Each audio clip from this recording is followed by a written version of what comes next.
There is an endless sea of podcasts about entrepreneurship. Talking about it, but not living it. We live it every day. This is Inside the Wolf's Den, an entrepreneurial journey with Sean and Joni Wolfswinkel, talking about real estate investing, but also encompassing general subjects in regards to owning small to medium-sized businesses. And of course, all the struggles that business owners must overcome to be successful. This is Inside the Wolf's Den. And this is Sean and Joni Wolfswinkel.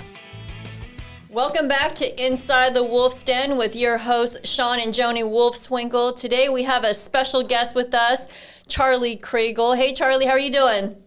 Doing well. How are y'all? Really good, thanks. Thanks for being on here today. So I'm just going to give a brief bio on Charlie. So Charlie is known as an industry innovator and CEO owner of WinHill Advisors-Kirby. Charlie Kriegel is one of Houston's top-selling and most trusted real estate professionals. Since 2004, Charlie has worked with individuals, investors, and developers interested in the city's most coveted properties with a particular focus on institutional buyer. A high-touch owner with a reputation for his extensive knowledge and unmatched devotion to his clients. Charlie's success is based on upholding the highest standards of excellence, integrity, and commitment. Our clients deserve the full service and attention only a team of experts can consistently provide. Working with us, you'll receive the personal attention traditionally associated with a complex, sophisticated, and deeply personal endeavor. Charlie is ranked number 6 amongst Houston top real estate teams by Houston Business Journal. He served previously as a president of the International Real Estate Federation and has sat on the International Advisory Group Board of HAR. With over 80 licensed agents under Charlie's leadership, WinHill Advisor-Kirby has quickly flourished into one of the most in-demand brokerages in Houston. And I actually had the privilege to sit on a few panels with Charlie, and this guy knows what he's talking about. So thought he would be great to have on our podcast to share with our guests. So again, Charlie, thanks for being here with us. Every successful entrepreneur has a story. So I'd like to start off with you telling us a little bit about yourself and how you got started. Sure, I'd love to. And thank you both for having me. It's a pleasure being here. I started my real estate career almost 2 decades ago at John Doherty. So got some of the best training and leaderships from some of the best agents on the planet. I transitioned over to Sudoff Properties for a couple of years and ran one of the largest, teams at Keller Williams for approximately about 3 years. I was approached by our institutional investor to start our own brokerage. And I took the run at it, and I guess it's all history from there. That's awesome. I love that you work with, institutional and built an organization that serves that clientele. And you know so much when it comes to the institutional. That was one of my questions is like, with all the institutional buyers that have come into our market, what have you seen? What's the trends? Nobody knows what they're going to do or what's going to happen long term, but just can you give us your crystal ball of what they're doing, what you're seeing, and kind of the outlook? Sure. Yeah, absolutely. The institutional investor is here to stay. There's too much Wall Street money behind them. Most of the companies that I work with have raised billions of dollars for acquisition over the next 3 years. So they expect our window to be the next 3 years in Texas. All of them have a very similar buy box. It's 1970s and newer, 3-bedroom, 2-bath. They're staying away from flood areas. But just for example, we're making approximately about 200 to 250 offers per month across the state of Texas for just one of our institutional investors. And we're acquiring out of that probably about 1 out of every 6 offers. So acquiring about 40 to 45 properties a month right now on average. And that's on the low scale. Our target was about 100 properties in Dallas and 65 in Houston. So we're far behind what their target absorption rate is. And that's just one of our institutional investors. The other ones are very similar buy boxes. The one thing about institutional investors, they've got a lot smarter over the last several years. They all have their own internal buy boxes, their own algorithms where they analyze properties internally. So I think they might tweak or pivot a little bit on their buy box, but there's no end in sight. We ask the same questions almost every month. How much longer will we be buying? And the answer is always indefinitely. they're going to cross collateralize their debt to raise more capital or go into Wall Street and raise more money, depending on their yields. But these guys are hitting their benchmarks on their yields are still there. I mean, the rental market and the demand for rental properties hasn't slowed down at all. Yeah, it's been amazing. And it's amazing how much money they have and like what they're crazy. Yeah. Well, I wanted to kind of get into your brokerage, because I know that you have 80 plus real estate agents under you. Yeah, more.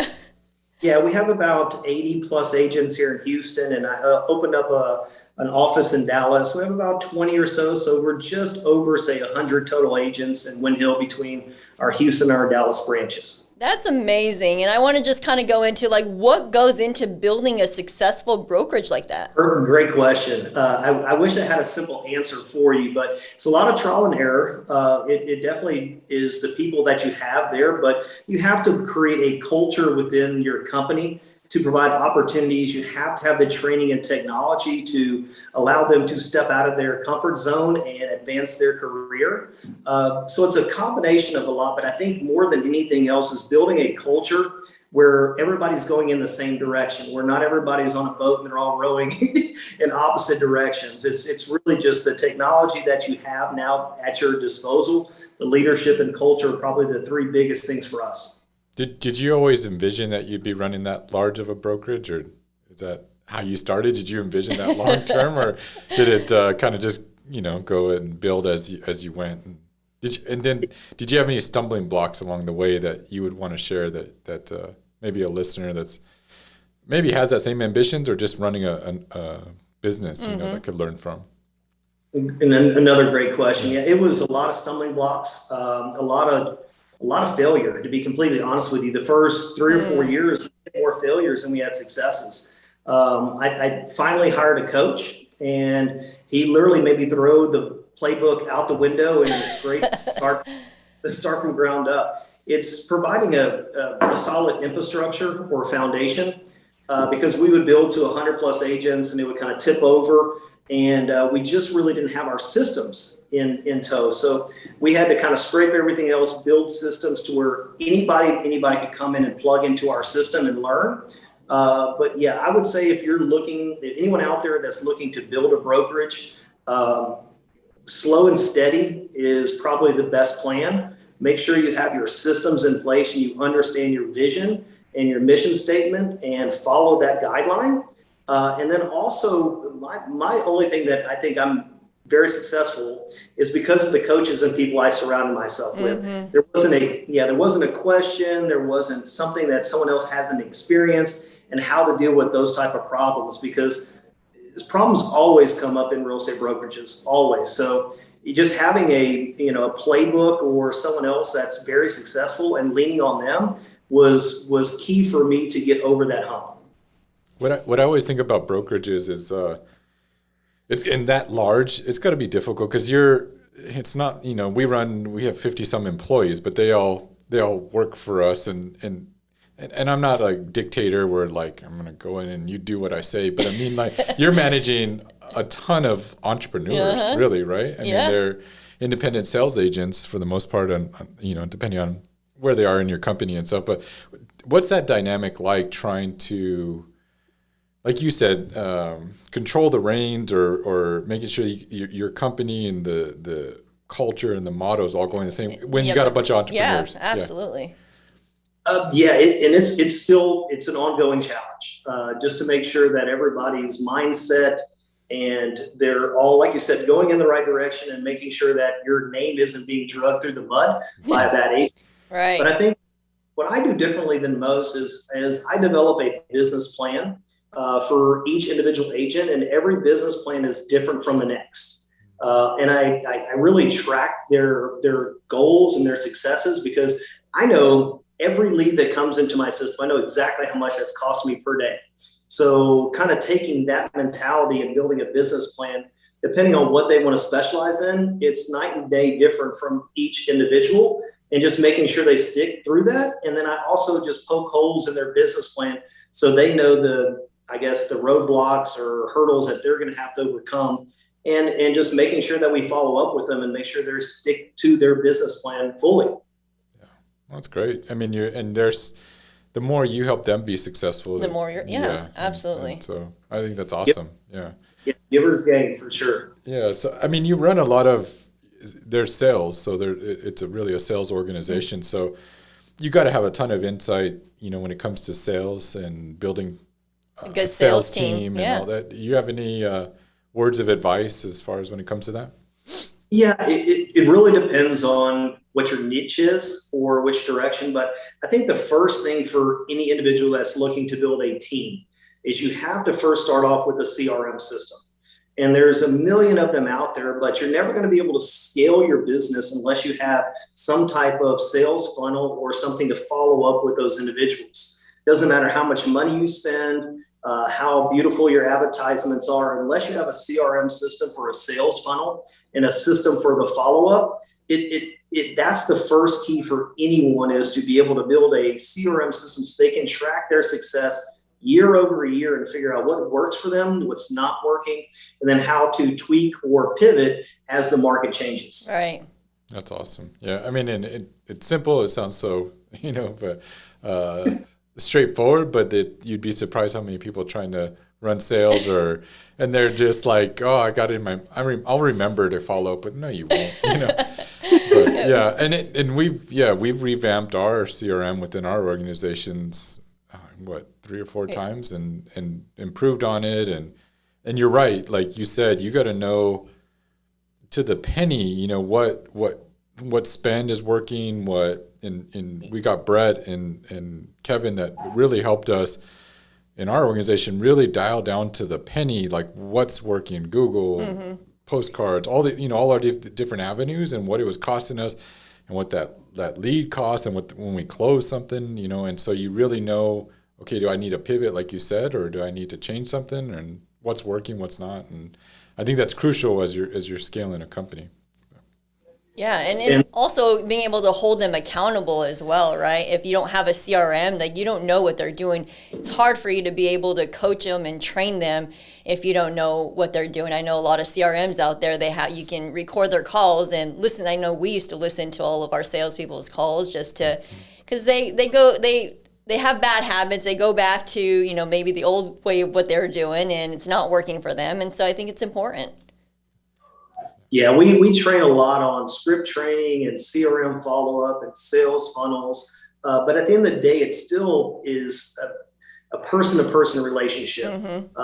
I tried everything underneath the sun, AI platforms, text messaging. We had SEC and FBI plugging us because we were sending out too many text messages per minute. And if you could hire a computer to purchase and sell a property, I tried it, but it still comes down to a personal relationship.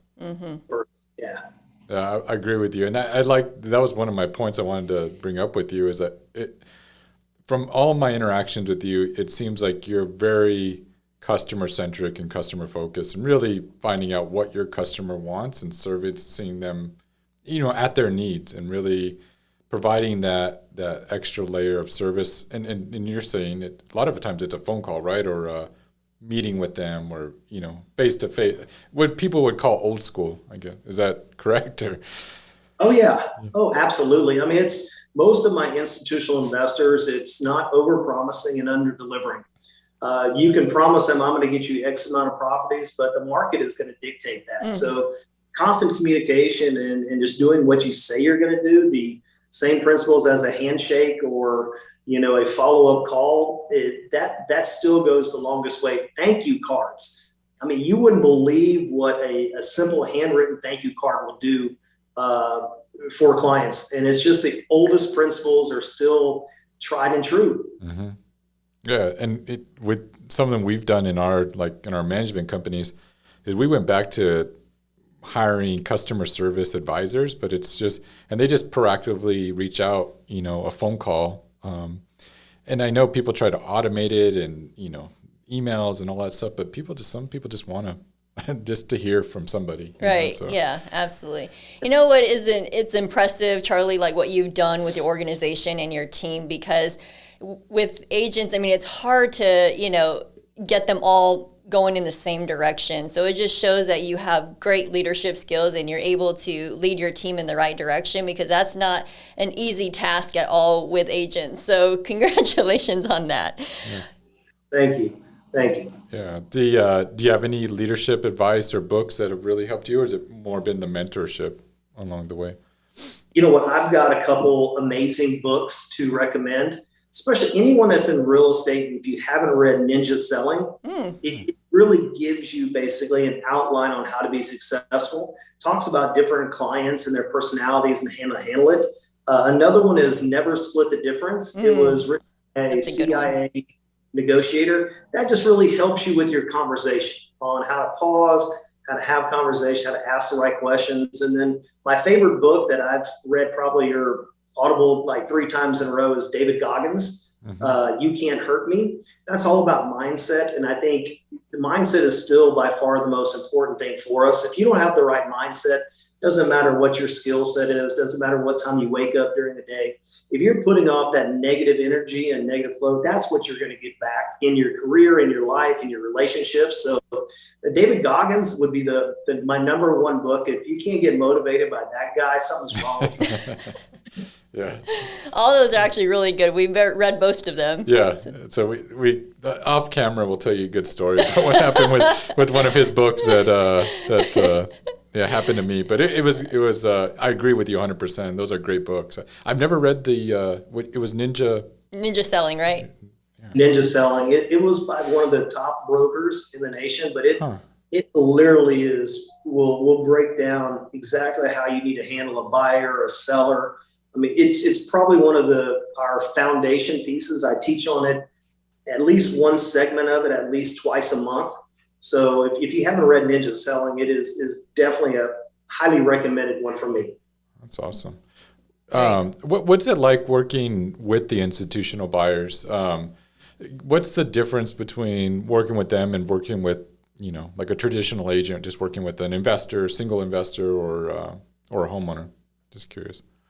Yeah, so an institutional investor is going to be different. It's a numbers game. With unlimited capital, you might work 14, 16-hour days, where a traditional investor, can only purchase 1 or 2 properties a month.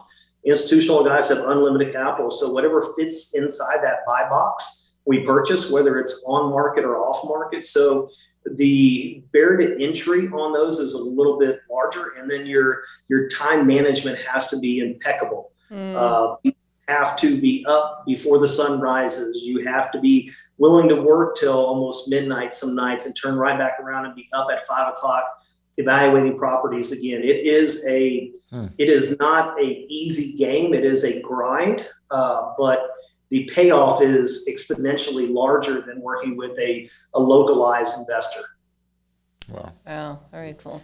So tell us about your projects in Mexico. Sean and I always talk about this. Man, I would love to own a few properties in Mexico. A couple of your panels I hear like, man, he's selling properties in Mexico. I think he's got some buyers right here. So yeah, so sell us on what you're doing in internationally. Great. So yeah, Mexico's been a hot market for me for the last 3 or 4 years. I was president of FIAPSI, which is the Federation of International Real Estate for Houston, which allowed me the opportunity to reach out to a lot of international developers. And I got in it with a big group in Mexico.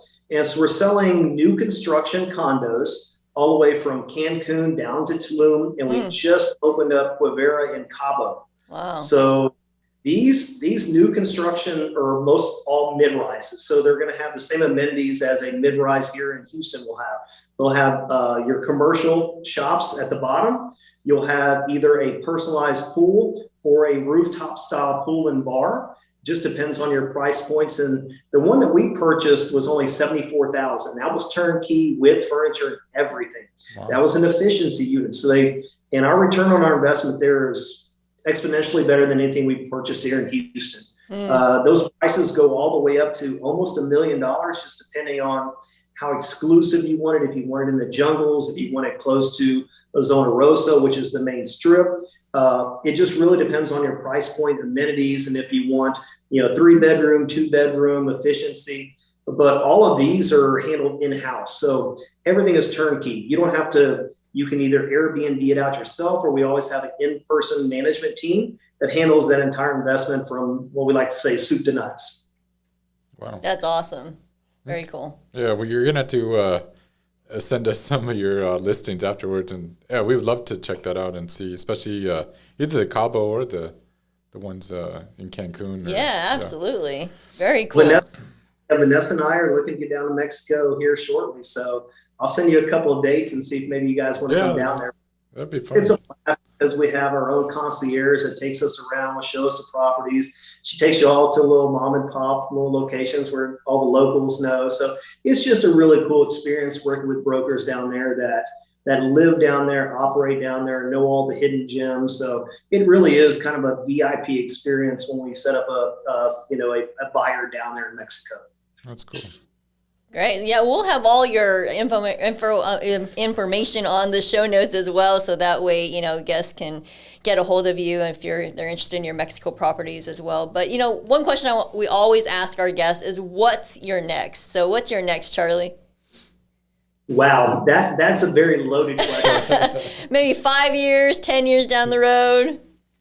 Yeah, I really see myself opening up either more offices in our submarkets we're buying in. So San Antonio's definitely on my radar. We're going to be buying in San Antonio for several institutional investors in the next couple months. So having a satellite office in San Antonio. And then I'd also like to just increase my international exposure. So I met with a couple of incredible agents out of New York that just sell international properties. They're selling like $600 million villas. And I'd love to, at the end of my career, be able to sell incredible properties worldwide. So I think in the long run, I think it's just taking complete control over Texas, maybe getting my license in other markets that we're buying in, like Atlanta, Tennessee, Arizona. But like I said, I'm going to take it one step at a time. Taking over the world, it sounds like. What have you learned opening up your Dallas satellite office? What challenges and what did you have to do differently than just running your Houston? Just curious. I mean, we've had challenges when we opened up Albuquerque, and I'm just curious your thoughts on having a satellite office. Sure. We actually have brick and mortar in Arlington right now, so we have an office space there. It came down to the people. I was very fortunate to hire two young ladies that run my Dallas office, and their personalities are larger than life. So I only really wanted 2 or 3 agents in Dallas to really handle my institutional investor. And when they left their brokerage, they were such strong agents that they actually brought half of their other office with them. So we implemented the same CRM system. We provided that foundation, that structure and foundation and leads. That's worked really well for us, but it comes down to your people. If you have a strong enough leader or presence, you can open up an office in any market, but it comes down to, like we talked about, leadership and people. Do you find that having your same culture, have you been able to fully implement that in another market, or is that a struggle at all, or do you feel like the 2 women that you hired, do they carry your same culture and are able to carry that with them there as well? Exact same culture, same CRM system, same training schedule, same call nights. The one thing that I did find in Dallas is that the agents, because this is so new to them and the opportunity is so new, that the excitement level is just through the roof. So some of the agents that have been with me for 5, 6, 7 years, they've heard me coach and train for 5 or 7 years. There's not as much excitement. We're in Dallas. They are crushing every single system that we put in place for them, for the CRM, the call nights, working with the institutional investor, cash offer system, all of those things. They've really just kind of grabbed a hold of it and made it their own, which was something I didn't think was that possible, because of, just starting a new office, not being there every day, but just implementing the right systems, culture, and people. They're probably per agent capita, they're probably closing more than our Houston office, which I didn't expect. Wow. key takeaways that I took from there is you got to have the right people in place, right? Yeah. And then in order for you to duplicate yourself in another city or another location, you have to have the right systems in place so you can duplicate that. So those are key. We always talk about those two things, and that's key there. So thanks for sharing that, Charlie. Is your agents, is it mainly they just service your institutional investors, or are they traditional agents as well? Like, do they play both, or do they just really service the institutional? It's a multi-layer. So obviously we always start out servicing the institutional investor. So we pull tons of data. We pull everything in our buy box in Dallas, which is huge. And then they're reaching out basically saying, would you consider looking at a cash offer? What does that look like for you? And then if our cash offer doesn't work, they're turning that into a traditional listing. So just last week, I think we had 2 call nights and they picked up 6 new listings in a week, just off of cold calling. And those properties are hitting the market early part of next week. So it always leads, it starts off with the institutional investor, but then transitions into traditional business. Mm-hmm. But I would say that having that institutional investor is a huge key component to our success in Dallas. Yeah, that's awesome. Kudos to you. That I like that model and the niche you built there. So. Yeah, that's cool. So we have a lot of new, listeners there that are just getting started in real estate or investing, or maybe they want to join a successful brokerage like yours. What advice would you give somebody starting out? Look at everything. You take your time and make sure that it's going to be the right fit, because starting over is always a challenge. In any industry, whether you're in medical, real estate, investing, make sure you understand everything up front and make sure that it's going to be a good fit for the long haul. Not just because the longer you stay at one company, the longer you build your brand, the more successful you're going to be. And the longer you stay within the same CRM system, the easier it's going to get year after year.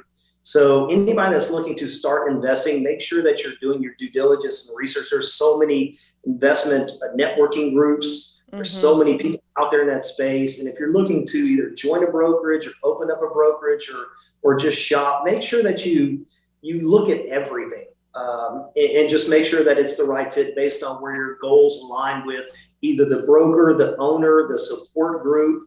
And just understand every facet of the company before you jump ship or you rush into a situation not knowing all of the background information. How important in that world is the training up front for a new investor or new agent versus I think sometimes people just shop for like what's going to be the cheapest, right, or just so that they think they're going to make more, but does it really, in my opinion, it probably comes down to the training, right? Especially as a new agent. No, absolutely. I mean, training, whether you're an investor or a brand new agent, is key to your success.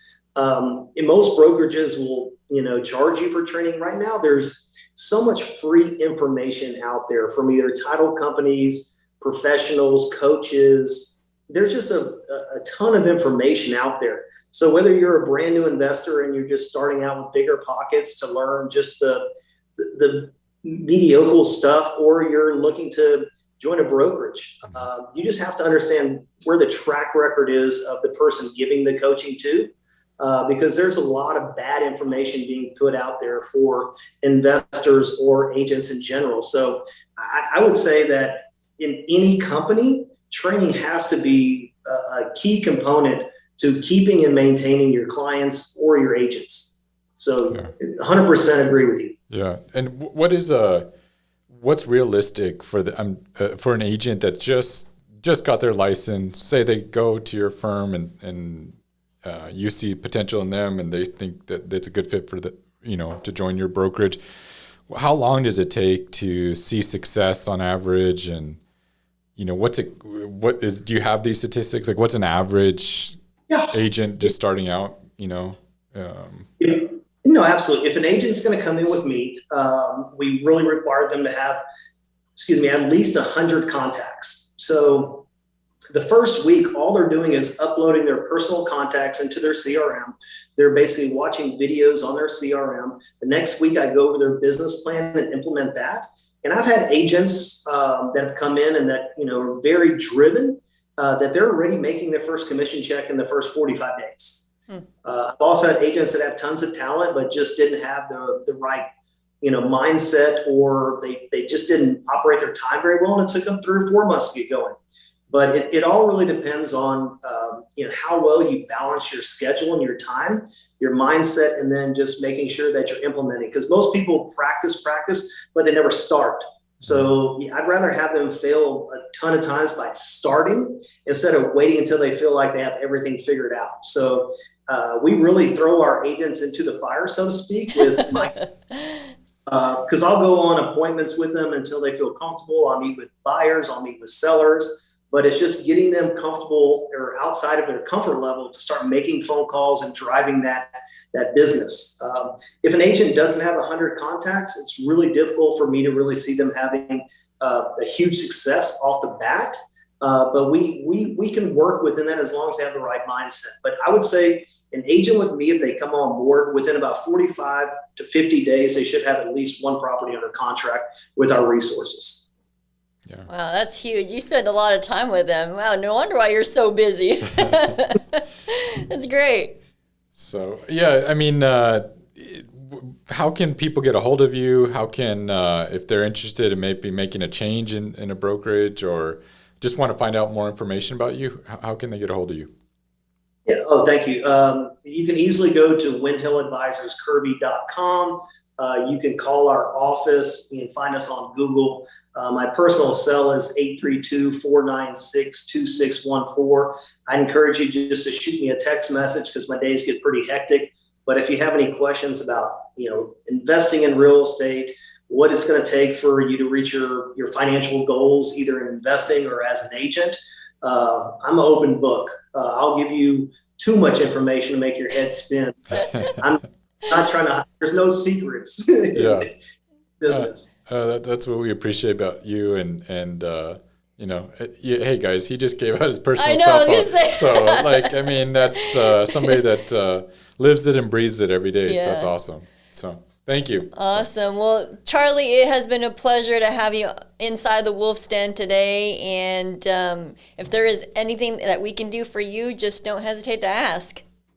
Awesome. Well, thank you both very much. It's been an absolute pleasure. Awesome.